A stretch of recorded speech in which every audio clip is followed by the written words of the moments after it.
All right, let's talk about something that literally powers our world, but whose price tag is, well, it's a bit of a mystery. We're diving deep into the world of liquefied natural gas to figure out exactly how it gets its price. By the end of this, you'll get it. I mean, think about this for a second. We're talking about a liquid that has to be kept colder than the coldest night in Antarctica just so we can put it on a giant ship and send it halfway around the world. So how on earth do you even begin to put a price on that? So, first things first, a super quick refresher. What even is LNG? It's just regular natural gas that's been super chilled down to an insane negative 162 degrees Celsius. The whole point of this deep freeze is to turn it into a liquid, making it possible to transport. And here's the magic trick. Chilling it like that shrinks its volume by 600 times. That's not a typo. It takes up 1/600th of the space. This incredible transformation is the whole reason we can load it onto ships and send it pretty much anywhere on the planet. So here's how we're going to break it all down. We'll start with the big picture. Then we'll get into the two major ways LNG is priced. And finally, we'll put them head to head to see how they stack up. You see, there isn't just one single global price for LNG. No, the market is basically a giant puzzle dominated by two competing commercial models.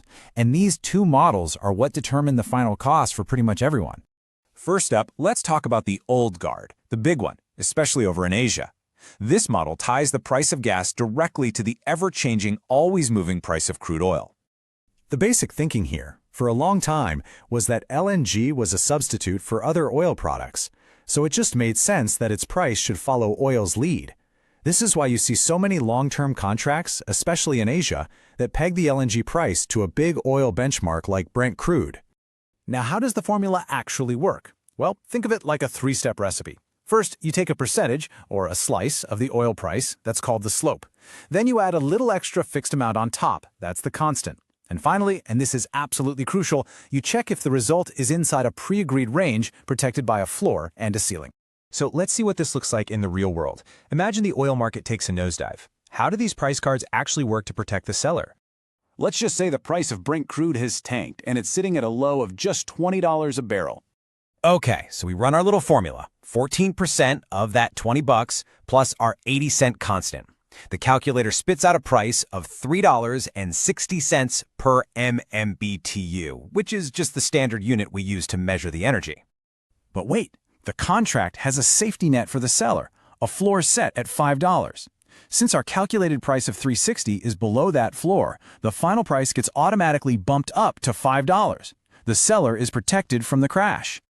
Okay, that makes sense. But what about the other way around? What happens if oil prices just go to the moon? Well, now the ceiling kicks in to protect the buyer.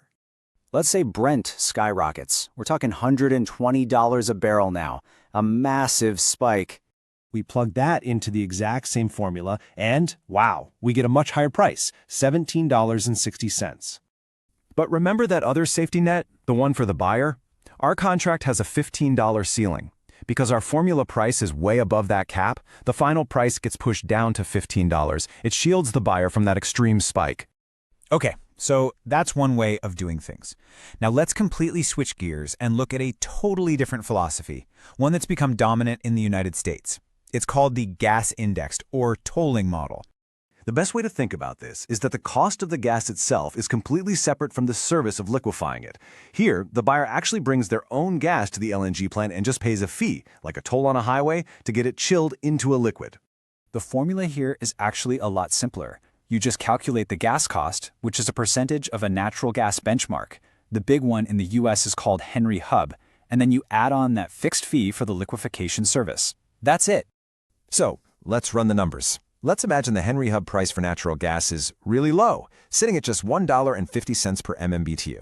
With this model, our formula gives us a final price of $4.43.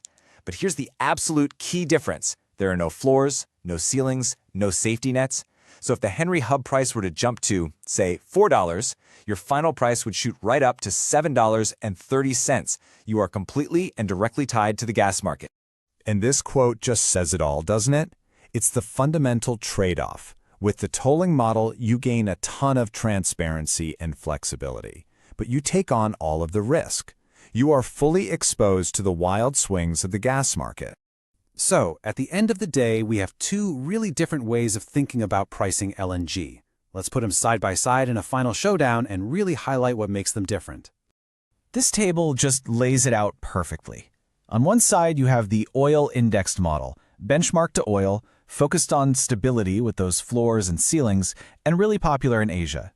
On the other side, you have the tolling model, benchmarked to gas, all about flexibility and transparency, and it's king in the United States. The biggest difference? Risk. One tries to contain it, the other wants you to face it head on. So these aren't just abstract formulas, right? They represent two competing philosophies on risk, on stability, and on how markets should work. They really do shape global energy security. And as the world keeps demanding more and more flexible energy, it leaves us with one heck of a question. Which one of these pricing models is going to define our future?